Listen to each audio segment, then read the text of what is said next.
action. JRU with torrid 44% shooting from the field as opposed to San Beda's just 33.6%. Rebounds, also that advantage, we were talking about that earlier, 28-17.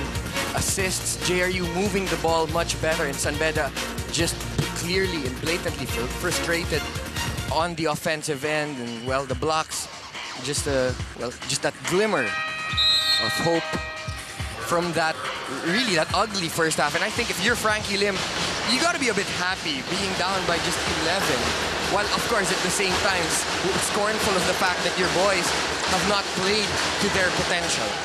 I mean, JRU was +7 in assists, +11 in rebounds, and coupled that with the horrendous shooting of San Beda. They are extremely lucky to be down by just 11 after the first half of action. Welcome to the second quarter, folks. Eric Diman alongside Chris Soler. And we have Michelle Mediana reporting for San Beda and Patch Tansana reporting for JRU. Was that a double foul call?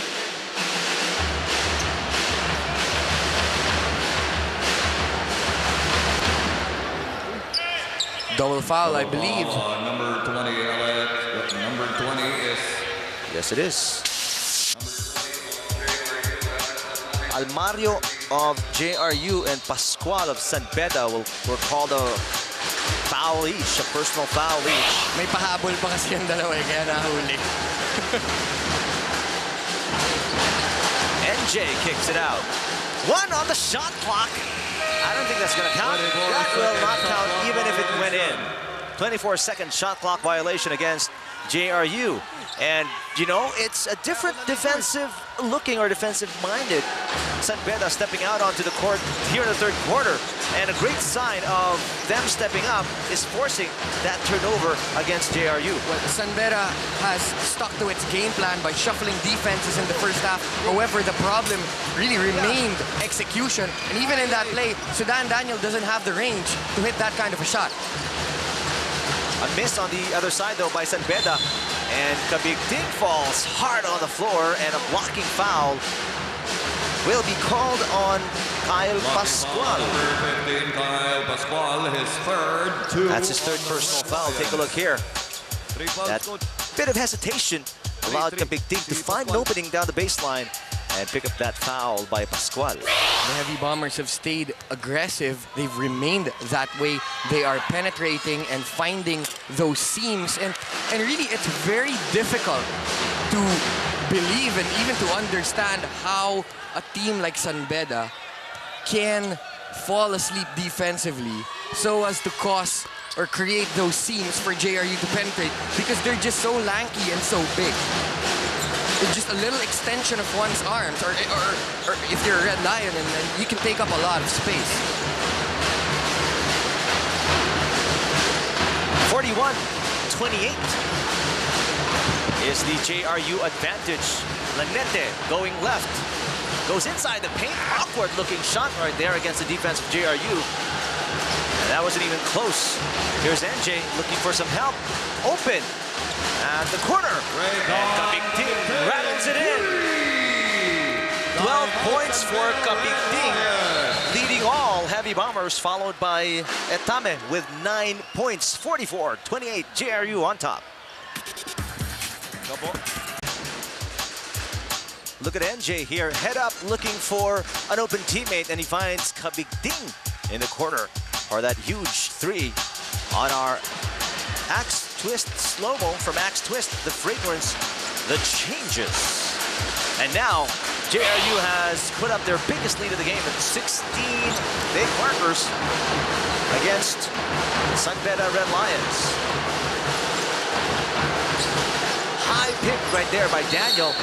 And NJ seemed to have gotten all ball, but a whistle was blown and there is a foul. That's his third, 2 on the That will be called on NJ. That's going to be his third.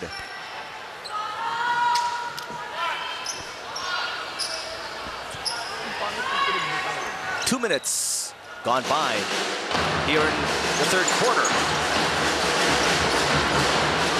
They dump it down inside, and the catch and shoot by Daniel will result in a foul against JRU. 17, Alan Montemayor, his third 3 on One of those rare moments in which Sudan Daniel was able to, number one, seal his defender, and second, actually get the ball in proper position.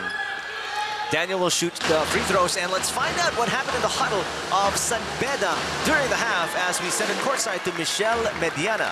Yes, like what you guys were expecting a while ago, the San Beda Red Lions did get a mouthful during halftime. Coach Franklin hated the fact that the San Beda Red Lions were killing them, the Heavy Bombers were killing them during the first half of this game by giving them the second chance points. He said that the Heavy Bombers were outworking the Red Lions to be able to win this game. And to be able to win this game, the boys must challenge their shots, work on shooting that ball and making those free throws. He ended the huddle by saying, "You boys got to want it." Chris and Eric. Thank you, Michelle. It is indeed imperative for San Beda to just, first and foremost, before anything else, before all the rebounds, all the assists, all the shots are put up, you have to want it deep down inside. And in the first half, it didn't seem like they wanted it at all. And initially, that hunger can't be measured in the form of statistics or in the box scores, but really it translates into the different facets of this basketball, of this game. And really, those advantages, rebounding, second chance points, as Michelle mentioned, it's just tough. I think that's an understatement for San Beda right now. A miss by Etame, who has 9 points. Here's Hermida on the break, off the glass. Put back there. And finally, Hermida with his 12th point of the game, trying to cut that JRU lead. Let's listen in to Patch Cansana this time.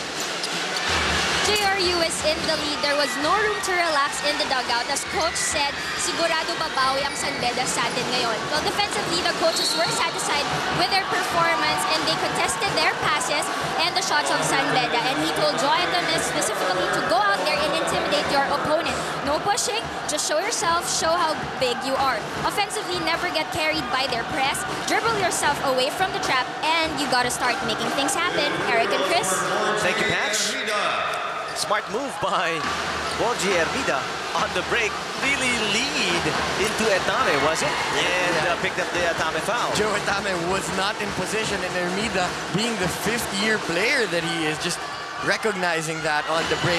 And he's been very aggressive. Credit to Hermida. He's one of the few bright spots, as we see there. Once again, a broken play turning into 2 points. Could this be the start of a Red Lion spark? It's a 5-0 run in my unofficial count in favor of San Beda here. There's Etame trying to seal Daniel. They couldn't get the ball to him. Lopez driving. Ball knocked away from his hands, and San Beda with possession. 16-point lead. Now cut down further by Hermida, who has scored 7 points in the third quarter. 17 all in all in the game. And a timeout called by Vergel Meneses. Has now been trimmed down to 7. Eric, back in season 85, the San Beda Red Lions were difficult to beat, most especially when this guy, Borgi Hermida, played his heart out in that two-legged playoff with San Sebastian to determine, well, virtual two-legged playoff to determine the #1 seed last season. Borgi Hermida starred in both those games, and really, the Red Lions need his grit, his headiness, and his determination, and it's showing right now for JRU.